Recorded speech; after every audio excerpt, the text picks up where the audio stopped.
Bienvenue au podcast Sit, Stand and Repeat. J'ai le plaisir d'accueillir Iris Ramos. Je suis Max kinésithérapeute, clinicien et enseignant. Ensemble, on parle de kinésithérapie, de rééducation, de soins et d'entrepreneuriat. Asseyez-vous, levez-vous, répétez et surtout profitez de l'épisode. Bonjour Iris, bienvenue dans cet épisode de podcast qui est notre troisième de Sit, Stand and Repeat. Comment tu te sens déjà pour cette première interview avec nous? Très contente d'être là. C'est toujours pour moi un plaisir de pouvoir discuter avec les professions libérales de mon parcours, pourquoi pas, mais surtout de leurs difficultés à eux, puisqu'on vit tous les mêmes choses. Donc c'est toujours intéressant de pouvoir se poser des bonnes questions sur ces sujets. J'ai choisi d'inviter Iris Ramos pour ce podcast parce qu'elle a à la fois une posture de professionnel de la santé, donc en tant que psychologue du travail, j'ai y arrivé, et non psychologue clinicienne, pour préciser juste après. Elle a aussi un parcours qui est plus entrepreneuriat. Elle est aussi CEO de TED, dont on parlera un peu plus tard aussi. Associé à ça, une réflexion qui est plutôt axée sur la recherche. C'est ça que ça me paraissait important de croiser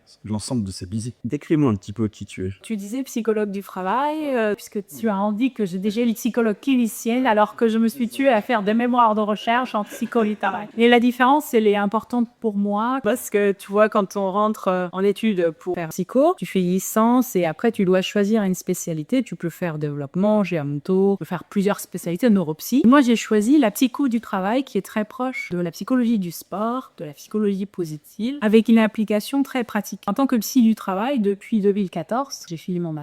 Je accompagne des personnes avec des problématiques liées à leur travail. Pourquoi psychologie du travail? C'est important aussi de le savoir. Je pense que le travail a un fort impact sur la santé des individus. D'ailleurs, je suis rattachée à un laboratoire de recherche qui étudie vraiment la santé des adultes dans différents contextes, dont le travail. Et on s'aperçoit que le travail est vraiment très important dans la santé des individus et il est très lié à leur identité. En psycho du travail, on a un côté clinique, cette partie observation, mais on a aussi beaucoup d'outils. Et c'est ça qui est passionnant pour moi. Depuis que j'exerce, ça fait 11-12 ans maintenant, j'ai accompagné beaucoup de personnes avec des problématiques, donc de souffrance identitaire ou d'autres situations liées à leur contexte de travail. Parce qu'elles ne faisaient pas quelque chose qui leur plaisait, parce qu'elles n'étaient pas dans l'environnement qui leur convenait, parce qu'il y avait des problématiques relationnelles, parce que les conditions de travail n'étaient pas bonnes, parce que la motivation n'était plus là. Bref. Et le travail est trop central, heureusement ou malheureusement dans notre société, parce que parfois, pour que la place est comme trop importante, mais il est trop central pour qu'on ne s'en occupe pas d'un point de vue de la santé des individus. Donc moi j'adore ce que je fais et pourquoi la psychologie. Ok, très bien. Qu'est-ce que tu pourrais ajouter sur le côté peut-être un peu plus perso, si tu le souhaites, ce qui te définit? Quand je t'ai rencontré, j'ai vu tout de suite quelqu'un qui était franche, qui allait droit au but. Comment tu pourrais ajouter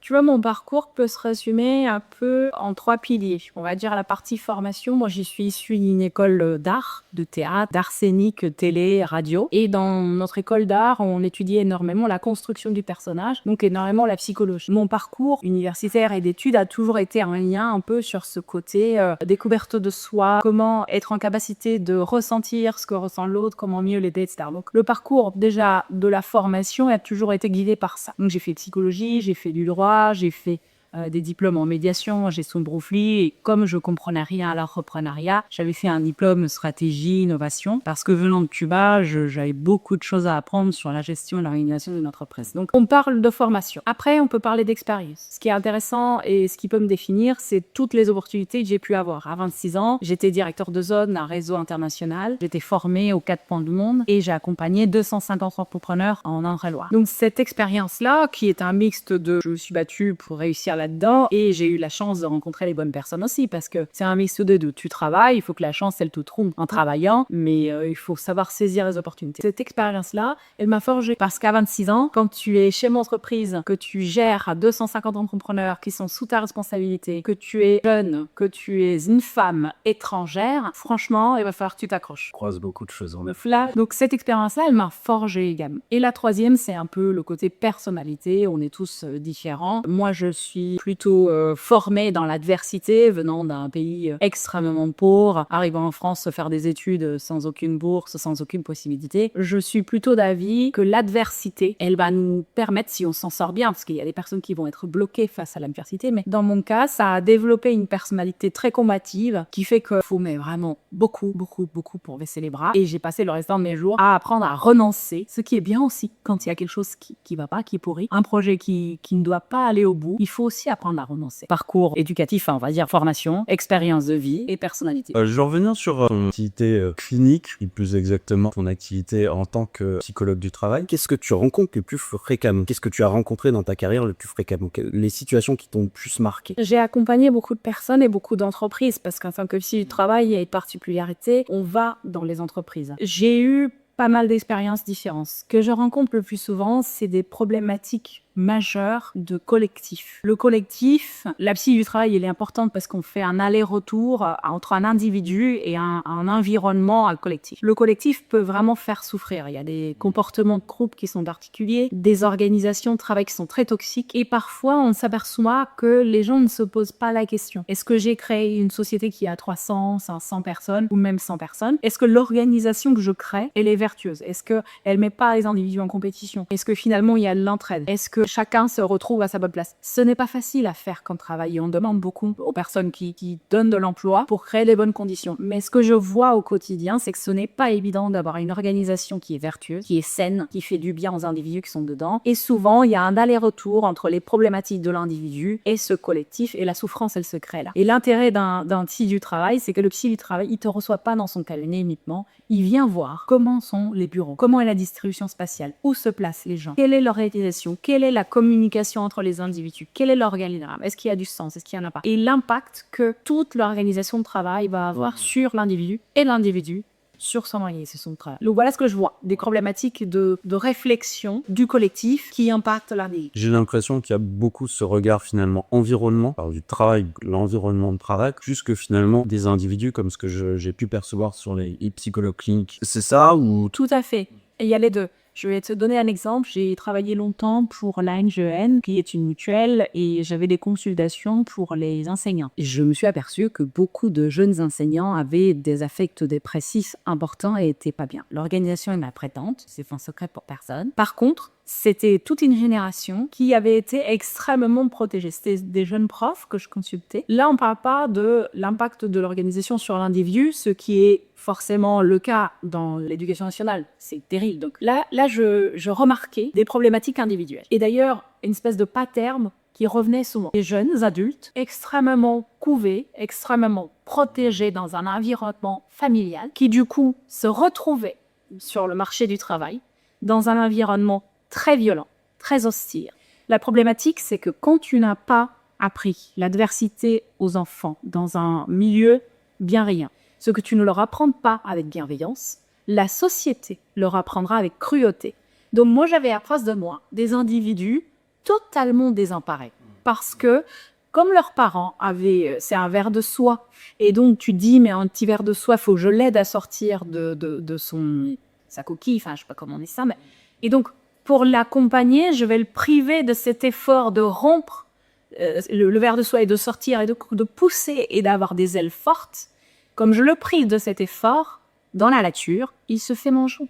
Donc il y a aussi une problématique éducative, je trouve, et ces personnes-là arrivent sur le monde du travail, et nous, on les récupère en souffrance. C'est que les personnes n'ont pas appris avec bienveillance des choses terribles qu'elles vont retrouver dans le monde du travail. Avec cruauté, la société va leur apprendre qu'il y a de la compétition, il y a de la malveillance, il y a plein de choses, mais il faut être armé pour ça. Donc, j'ai accompagné beaucoup de personnes en dépression parce qu'elles n'étaient pas prêtes pour la violence du monde du travail. Et ça, c'est un phénomène particulier qui m'inquiète. Est-ce que tu peux nous détailler un peu plus sur ta vision? Parce que là, tu as parlé des enseignants. Est-ce que tu peux nous évoquer tout ce qui est en lien avec plutôt les professionnels de la santé, ou parce que je pense qu'il y a des dynamiques similaires, ou en tout cas des choses plus précises. Deux choses importantes. Les professionnels de santé, on les voit pas en consultation. Donc, terrible, parce que ils ont leur activité et surtout, ils ne demandent pas d'aide. C'est très difficile d'avoir un recours aux soins. Donc ça, c'est problématique. Là, je préparais récemment avec mon équipe, avec STEP, je regardais le rapport, il y a un rapport qui est sorti sur la santé des soignants. Les résultats sont pas terribles, ça va pas du tout. Donc ils vont pas très bien. La problématique, c'est donc cet isolement-là, cette quantité de travail, cette charge mentale, plein de problématiques, couplées au fait de ne pas avoir recours aux soins.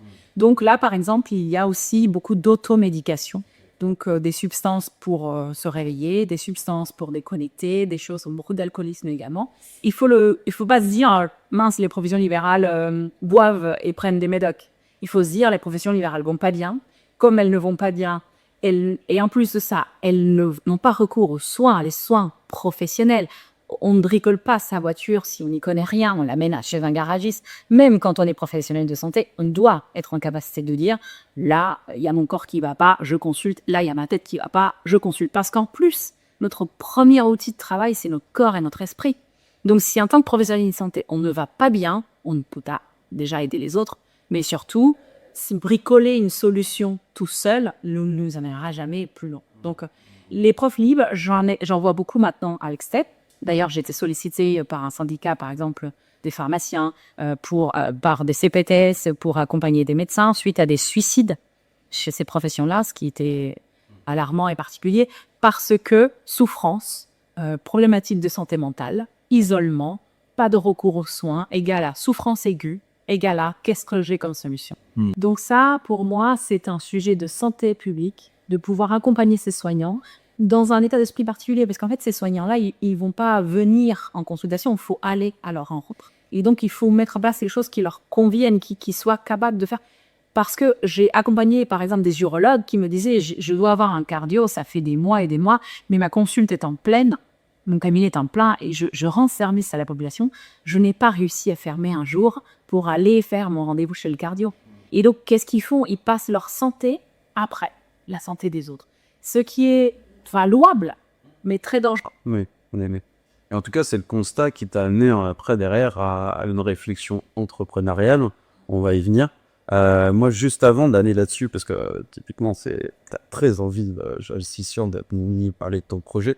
Ta profession, est-ce que tu as une qualité et un défaut que tu pourrais, ou des idées reçues que tu pourrais avoir sur à déconstruire, que tu pourrais avoir sur cette profession des psychologues?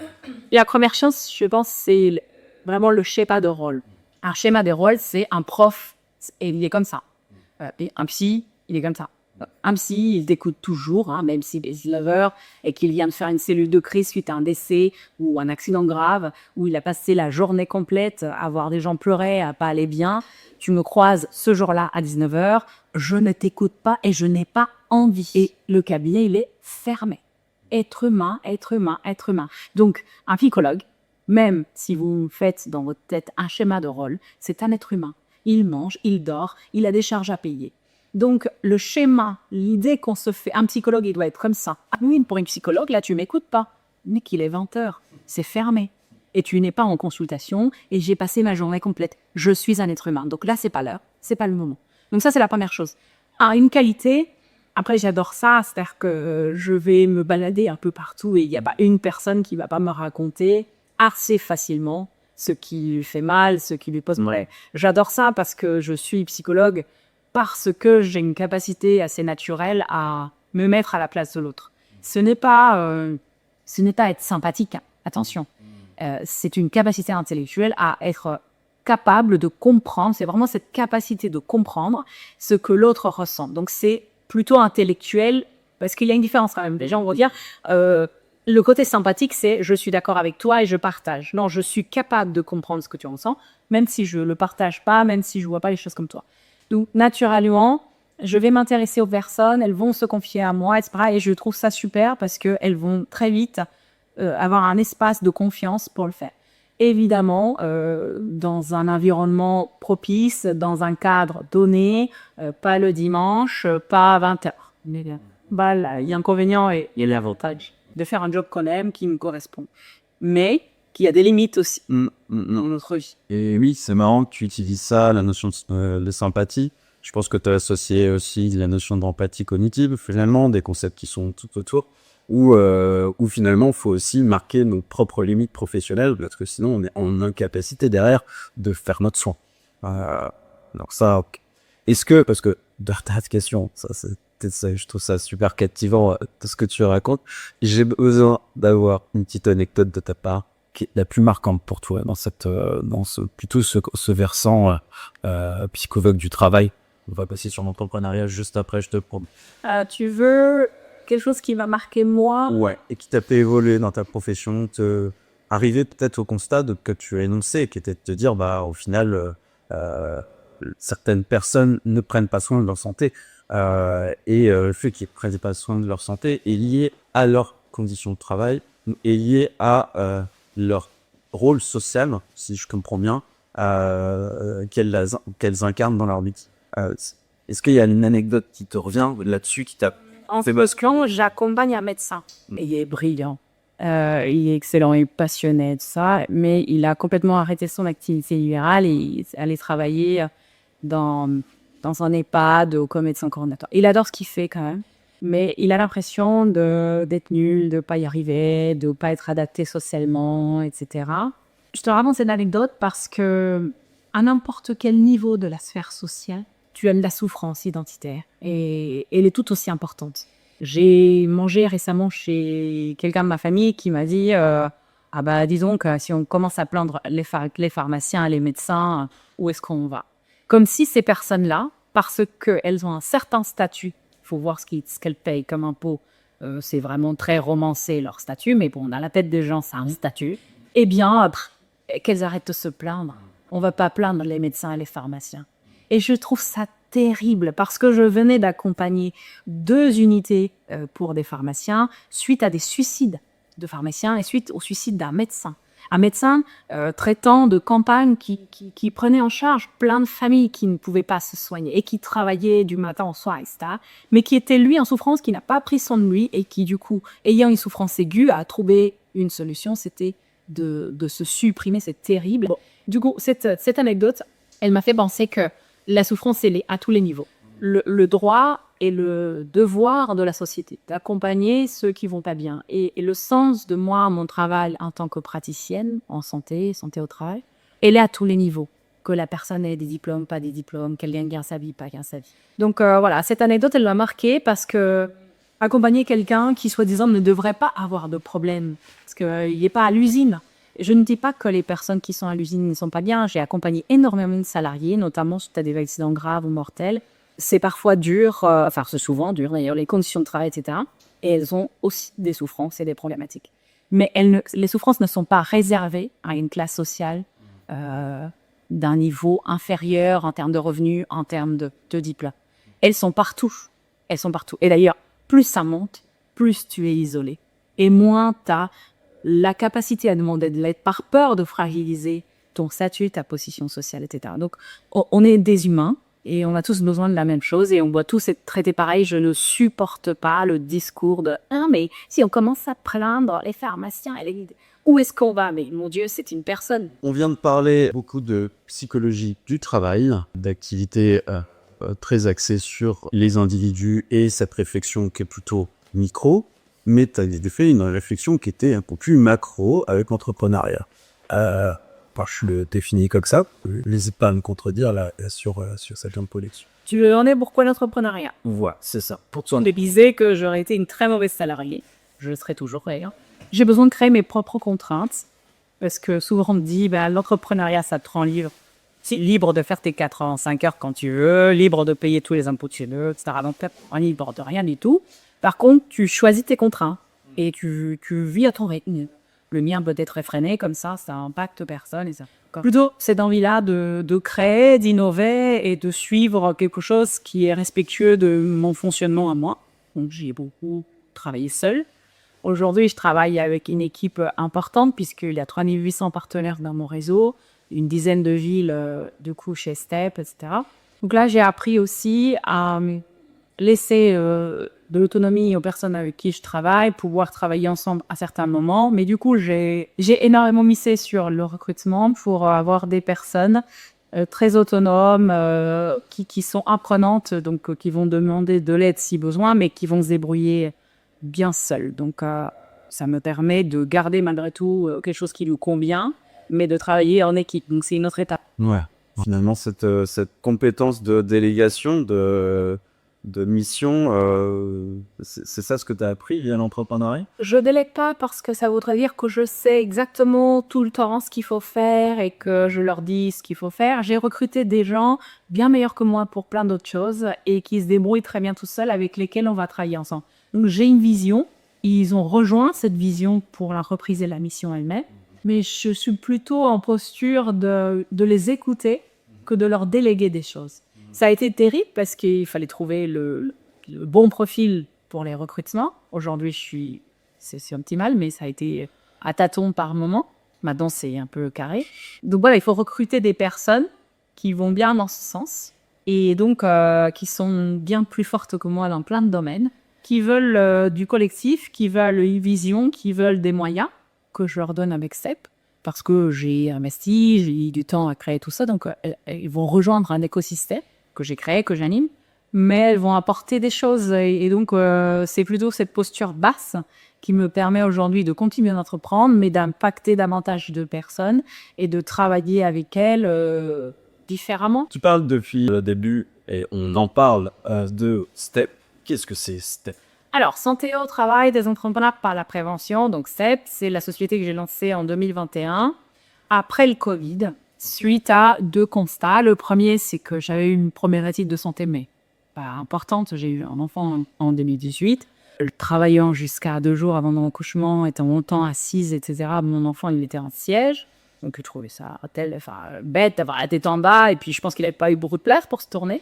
Et donc, j'ai eu une césarienne, donc ça m'a fait m'arrêter 5 jours au lieu de 2. Et puis, j'ai dû prendre 15 jours au total, ce qui est vraiment très, très peu quand tu viens d'être opéré. Tout ça. À l'époque, mon assureur m'avait dit, tu sais, t'es pas malade, hein, donc tu seras pas indemnisé. Bon, je suis quand même un peu opérée, je suis un peu fatiguée quand même, et j'ai un petit bébé à la maison. Donc, bon, bah, d'accord, si je suis pas malade et que j'ai pas le droit à quoi que ce soit, bah, on va faire avec. Donc là, je me suis aperçue qu'il n'était pas prévu qu'on soit malade quand on est à son compte. Et je le vois.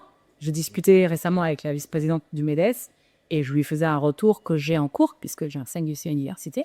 Dans un Master 1, Master 2, où j'ai 28 élèves, étudiants, on va dire, il y a 27 filles et un gars qui s'est perdu. Enfin, mauvaise blague, mais vous voyez ce que regardez, majoritairement des filles. Et je leur dis, voilà, dans votre projet professionnel, qu'est-ce que vous voulez faire? Bah, on veut être salarié.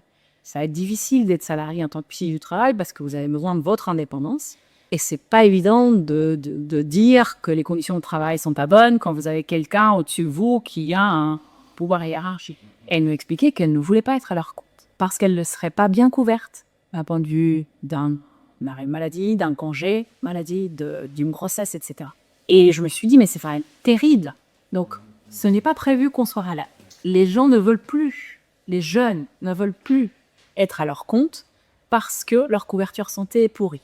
Donc, ça décourage plus d'un. L'entrepreneuriat est nécessaire à tous les équilibres de la société. Ton petit déjeuner, il est possible parce qu'un entrepreneur a acheté les matières premières, embauché du monde, fait tremplin. C'est important que les salariés fassent le boulot, mais il y a bien un fou furieux qui, à un moment donné, a organisé tout ça, a investi de l'argent, l'a fait. On a besoin des deux. C'est très important pour les équilibres sociaux. Et si les jeunes ne veulent plus être à leur compte, c'est un réel problème. Donc, premier constat, on n'a pas prévu qu'on soit malade. On doit tout faire pour pas être malade. Et la santé est vraiment importante pour nous parce que dès qu'on a le moindre truc, c'est problématique. Moi, j'ai encore des demandes de ma CIPAV et de l'URSSAF qui datent de ma période où je me suis arrêtée très peu pour le congé pour mon enfant, tu vois. Donc, première chose. Deuxième, sortie du Covid, j'anime une cellule de crise avec le MEDEF, Touraine, qui a gentiment mis à disposition des personnes de manière bénévole, donc je faisais partie de cette équipe, pour prévenir le suicide des commerçants. Ils étaient seuls, ils étaient perdus, ils n'allaient pas bien, c'était compliqué, et ils appelaient toute la journée dans des états très simples. Il fallait qu'ils organisent le travail de leurs salariés, il fallait qu'ils trouvent de l'argent pour payer leurs charges, il fallait qu'ils n'avaient pas de répit, c'était terrible. Et je me suis dit que cette population-là était complètement oubliée et complètement seule, et qu'elle souffrait, qu'elle n'était pas bien, et qu'il n'y avait personne à qui elle pouvait s'adresser. Donc il fallait un système, un service qui leur soit dédié, pas seulement pour faire des bilans de santé. STEP n'est pas un centre de bilan. STEP est un service de santé dédié aux entrepreneurs, un service de proximité, le service vers lequel ils doivent se tourner, ils peuvent se tourner, et qui trouvera toujours un moyen de les aider. Donc voilà. Et ça marche super bien et je suis très contente. Et on accompagne de plus en plus de dirigeants. Et ça me fait vraiment beaucoup de bien de voir qu'aujourd'hui, ils peuvent se tourner vers l'équipe qui leur est dédiée. Est-ce que tu peux nous détailler, step, comment ça fonctionne, étape par étape, comment tu accueilles un client, un futur client? La semaine prochaine, j'ai une nouvelle adhérente. On les appelle les steppers. Donc, elle devient steppeuse. Un stepper, c'est un cheval qui tient très bien sur ses pattes. Donc, j'adore cette image parce que ça veut dire que tu es fier, que tu vas bien et que tu continues à faire ce que tu veux faire, mais sans forcément avoir troqué ta santé pour le résultat de tes doigts. Donc, cette personne-là, elle nous a trouvés sur Internet. Elle a demandé à être rappelée. On lui a envoyé, elle a adhéré, elle a payé son adhésion à l'année, etc. On lui a envoyé une infirmière faire une prise de sang une semaine avant son bilan. La semaine prochaine, elle va avoir son bilan. Donc, elle va faire ce qu'elle n'a pas fait depuis les 15 dernières années en termes d'examen. Elle va le faire dans la journée pour commencer le programme. Et puis ensuite, elle a un certain nombre d'éléments dans l'année de suivi. Donc, elle va voir 3 fois dans l'année un psychologue du travail. Si jamais on se rend compte que dans la journée de bilan, il y a des examens complémentaires, des choses à faire, on les organisera, on les programmera. Et l'intérêt, c'est qu'elle aurait dû au moins passer des journées à prendre ses rendez-vous. Elle aurait mis 12 mois à faire ce qu'on va faire en 6 heures. Parce que nous, on a organisé ça avec des rendez-vous qui sont pris à l'année. Comme on n'est pas dans l'urgence, on désengorge justement les cabinets médicaux en évitant les maladies chroniques, eh bien, on organise les choses, on les programme. Et donc, on arrive à faire en sorte que ça leur prenne le moins de temps possible, que ce soit le plus efficace et que ça rentre dans leur agenda. Un salarié peut prendre son après-midi. Mais je te disais tout à l'heure, un neurologue, parfois, c'est pas facile de dire à ses patients, écoutez, je suis désolée, je vais vous animer toute la journée de consulte. Est-ce que j'ai enfin réussi à avoir un rendez-vous chez les cardio? Et donc, je vais laisser 15 personnes pour dans 6 mois, parce que c'est la prochaine dispo que j'ai.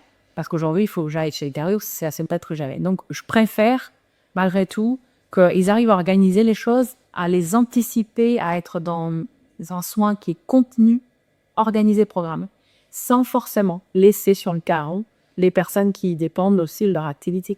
Donc voilà, après ils ont accès à une application, les personnes peuvent demander à être rappelées. C'est vraiment de la santé continue, de la santé anticipée, de la santé programmée, du suivi. Le minimum que chacun devrait faire, c'est une prise de sang 1 fois par an, c'est une journée de bilan par an, mais on n'a jamais eu le temps de faire ça. On n'y pense pas. C'est compliqué, c'est complexe, c'est chronophage. Donc, nous, on y pense pour eux. Quelqu'un me disait récemment, quand t'as mal, tu y penses tout le temps. Quand t'as plus mal, tu n'y penses plus. Eh ben, nous, on y pense toute l'année. Et on y pense en anticipant pour les personnes prévenues. Finalement, c'est avant que les symptômes arrivent, ou en tout cas, qu'ils s'aggravent, ou que des pathologies se déclenchent. C'était quand t'es vraiment sur la prévention en amont, pour détecter tout ça. Une personne qui a un stress chronique, des grains de beauté, des problèmes dentaires, je vais te dire une longue liste de choses qu'elle devrait faire. Elle va peut-être s'y intéresser, mais elle va peut-être se décourager à ne pas savoir vers qui se tourner, dans quel ordre faire les choses, quand le caser dans son agenda. Il y a plein de choses qui vont faire qu'à un moment donné, qu'est-ce qu'elle fait? Elle laisse tomber. Elle laisse tomber, elle a toujours ses grains de beauté, elle a toujours son stress chronique et elle a toujours ses problèmes de dents. Si tu as des problèmes de dents, tu vas avoir des problèmes cardiovasculaires. Si tu as des problèmes de stress, tu vas avoir des problèmes de santé mentale, enfin, des problèmes de stress, entendons-nous, tu deviens sensible puisque c'est chronique, etc. Le stress, c'est tout à fait normal, c'est un mécanisme adaptatif. Et d'ailleurs, c'est très problématique quand on n'en a plus, qu'est-ce que ça veut dire qu'on est en burn-out, c'est que le mécanisme est arrêté. Donc attention, parce qu'on parle de stress un peu dans tous les sens. Mais une personne qui a une problématique et qui fait l'autruche, la problématique elle est là, elle n'a pas disparu. Elle n'a juste pas trouvé comment faire. Donc nous, on y pense, on enlève les contraintes, on va vers eux, on organise les choses, on fait en sorte que ce soit possible qu'ils puissent s'occuper d'eux et qu'ils ne trottent pas leur santé pour les résultats de leur boîte. Oh. D'accord. Là, je vais me tourner un peu plus vers les auditeurs du podcast et te poser une question qui est assez spécifique par rapport à ce public-là. Essentiellement, les personnes qui suivent mon podcast sont les kinésithérapeutes libéraux ou en tout cas des rééducateurs. Dans ces professions-là, nous, on peut avoir différentes difficultés qui sont essentiellement la revalorisation ou en tout cas la reconnaissance de nos professions. en parallèle une offre, une demande de soins qui augmente et finalement une charge de travail qui est derrière. À cela, de manière assez caricaturale, on va se retrouver, c'est ce que je te disais juste avant, avec des entrepreneurs, des indépendants qui vont faire soit le choix du rendement, à avoir plus de patients pour finalement s'y retrouver, soit qu'ils mettent une croix sur la qualité des soins, soit de se dire j'augmente le prix de mes séances, mais dans ces cas-là, potentiellement, si on reste dans un modèle conventionné, on accepte que de ne pas voir tout le monde, soit finalement de se déconventionner et se retrouver en dehors du système conventionné et pas forcément répondre aux besoins en soi de ce que nous amène en tout cas ceci. Et puis une dernière chose potentiellement aussi, beaucoup de mouvements, et j'en fais partie, de personnes qui viennent du milieu indépendant littéral et qui vont finalement vers le salariat hospitalier, les centres de rééducation.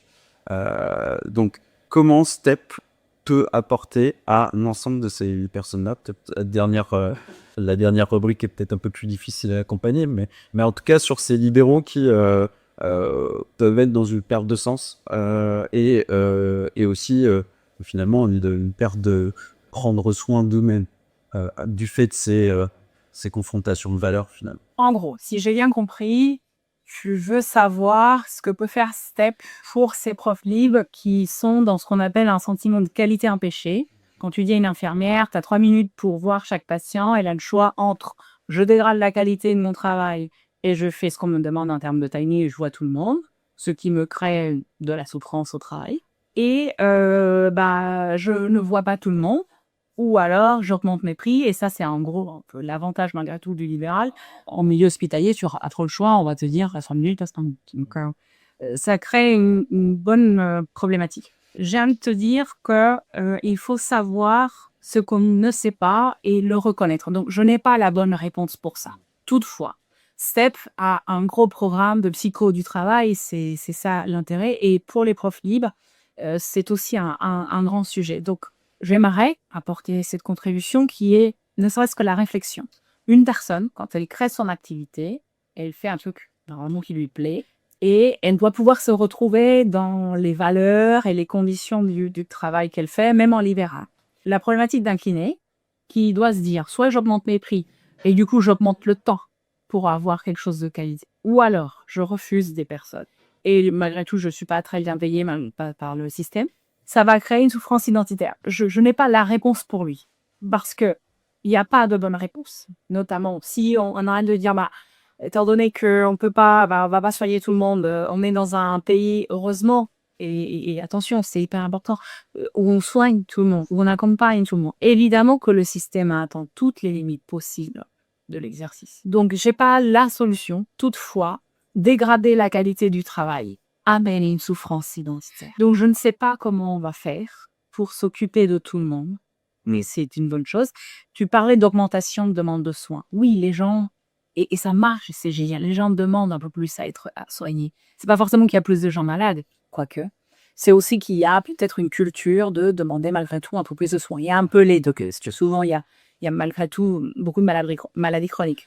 Moi, je pense qu'il faut tenter d'éviter les maladies chroniques pour qu'il y ait moins de soins et moins d'engorgement des cabinets. Mais ça, c'est mon dada avec la prévention. Ça, c'est la première chose. La deuxième, on ne peut pas demander à un individu de choisir qui il va soigner. C'est terrible.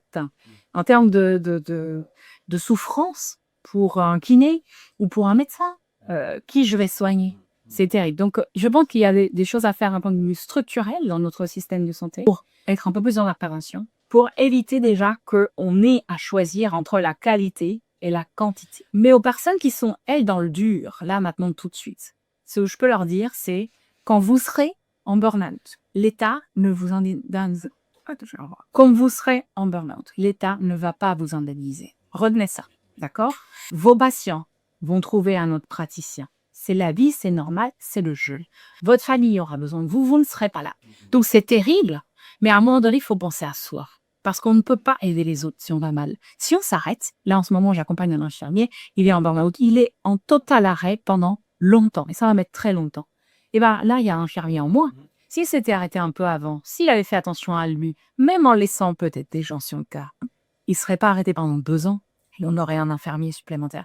Donc, il y a un moment où on ne peut pas troquer, on ne peut pas échanger sa propre santé pour pallier aux failles d'un système qui a atteint ses limites. Donc, il faut changer des choses au niveau du système. Il faut que vous pensiez à vous, c'est très important, pensez à vous, parce que vous ne serez pas indemnisé. Et j'ai une très bonne nouvelle pour la plupart de personnes qui imaginent que en libéral, on a des super assurances, etc. En fait, la plupart de troubles psy sont exclus. Oui. C'est terrible. C'est d'une injustice terrible. Je suis contactée par des personnes qui me disent « Moi, j'ai été en conflit avec mon associé a balancé mon dossier de dépression ou de burn-out à mon assurance a arrêté de m'indemniser. » Donc, si vous êtes en libéral et que vous êtes dans le dur, dans un dilemme, pensez que vous ne serez pas indemnisé, vous n'aurez pas de chômage, vous aurez toujours vos prêts, vos patients iront ailleurs. L'être humain a la mémoire courte et il pense d'abord à soi et à ses propres intérêts. C'est humain, c'est comme ça. Donc, le sacerdoce de « je suis au service de tout le monde », etc., a des limites. Et quelqu'un qui prend soin des autres doit aller bien. Donc, prendre soin de soi, c'est une responsabilité sociétale, surtout quand on est soignant. C'est hyper important. Ce n'est pas être égoïste, c'est contribuer à la société. Merci. Merci beaucoup pour cette phrase. Non, elle fait beaucoup écho avec, je pense, l'ensemble de notre profession. Je pense l'ensemble des professionnels de santé. Et puis, elle fait écho avec mon parcours aussi là-dessus. Et donc, je te remercie d'avoir énoncé ça. Moi, mais finalement, tu y as répondu, mais je vais aller peut-être un petit peu plus loin. Un petit conseil pratique pour nos auditeurs pour prendre soin de leur santé. Parce que finalement, c'est assez large. On peut commencer par plein de dimensions. Toi, c'est quoi quelle serait ta priorité? J'aimerais leur dire que si on contrôle son temps, on contrôle sa vie. Quand on a un agenda libéral, il est vide, on démarre, et il va se remplir au fur et à mesure avec ce qui arrive, qu'on a été chercher, tout ça. Mon conseil, c'est remplissez d'abord votre vie entière, et donc votre temps, de ce qui est important pour vous. Mécaniquement, il n'y aura pas assez de place pour le reste. Moi, je le dis à mes patients aussi, mais je le fais pour moi. J'ai une espèce de bocal en verre que je vais remplir avec des choses qui sont importantes pour moi. Mécaniquement, on se rend compte que j'ai pas le temps pour la réunion inutile où on parle de rien qui m'intéresse. Donc, tout ce qui ne rentre pas dans mes 3 objectifs principaux, passer plus de temps en famille, faire plus de sport, augmenter mes revenus, apprendre, etc. Tout ce qui ne va pas dans le sens de mes objectifs ne trouve pas de place dans mon agenda parce que mon agenda est plein par tout ce qui est important déjà. Donc, mécaniquement, remplissez votre temps, remplissez votre agenda, remplissez votre vie de ce qui est important pour vous. Il y aura moins de temps pour le reste. C'est normal, c'est comme ça. J'aime beaucoup cette image. C'est très mécanique. Et je pense que ça parle à tout. C'est même pas que je veux pas, c'est je peux pas. Ah oui, ça passe pas. Ça passe pas. Et c'est vrai que on a discuté évidemment en amont de l'interview, et c'est comme ça, tu l'incarnes aussi, cette volonté d'avoir du temps avant tout pour toi, et puis après tu optimises finalement tout le reste. Merci de fais manger, où ça, tu peux être à disposition des gens 24 heures sur 24, et en plus, les gens ne seront même pas reconnaissants parce que comme tu es corvé à merci, ça n'a pas de valeur. Avec le fameux syndrome du sauveur qui est associé. Ok. Merci beaucoup Iris. Je te propose de conclure de 2 façons possibles. Soit avec un mot par rapport à tout ce qu'on vient d'énoncer, soit avec une citation de Franck. C'est feu qui parce qu'on je précise aux auditeurs, on a, je pense, une appétence commune pour un psychothérapeute qui est Viktor Frankl, et j'aimerais bien clôturer ce podcast avec ça. Si c'est trop compliqué comme question, n'hésite pas. Frankl a été excellent. Il a dit, dans toutes les situations, bonnes ou mauvaises, vous aurez toujours la dernière des libertés que peut avoir un humain, c'est celle de choisir votre attitude vis-à-vis de la situation. Et ça, j'adore, parce que ça veut dire que tu es tout à fait capable de prendre les choses d'une bonne manière et d'en faire quelque chose de positif, même quand tu es dans l'adversité. Donc, la dernière des libertés, c'est de choisir son attitude vis-à-vis de chacune des situations qu'on vit dans notre vie. Et ce serait un peu le moment de la fin. Merci. Super. Merci beaucoup, Iris Ramos, pour ce que tu viens de me parler de ton parcours, ta vision, de ton expérience. On peut te suivre sur les réseaux, je suppose. Oui, j'ai depuis peu un compte Instagram.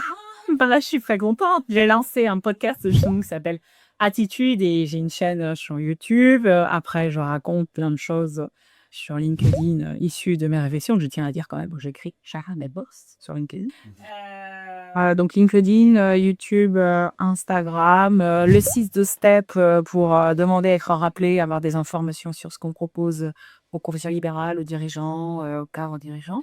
Et puis, en ce moment, ce qui m'intéresse, c'est aussi de pouvoir obtenir le témoignage de dirigeants qui ont eu des problèmes de santé et qui ont fait face et qui ont continué malgré tout.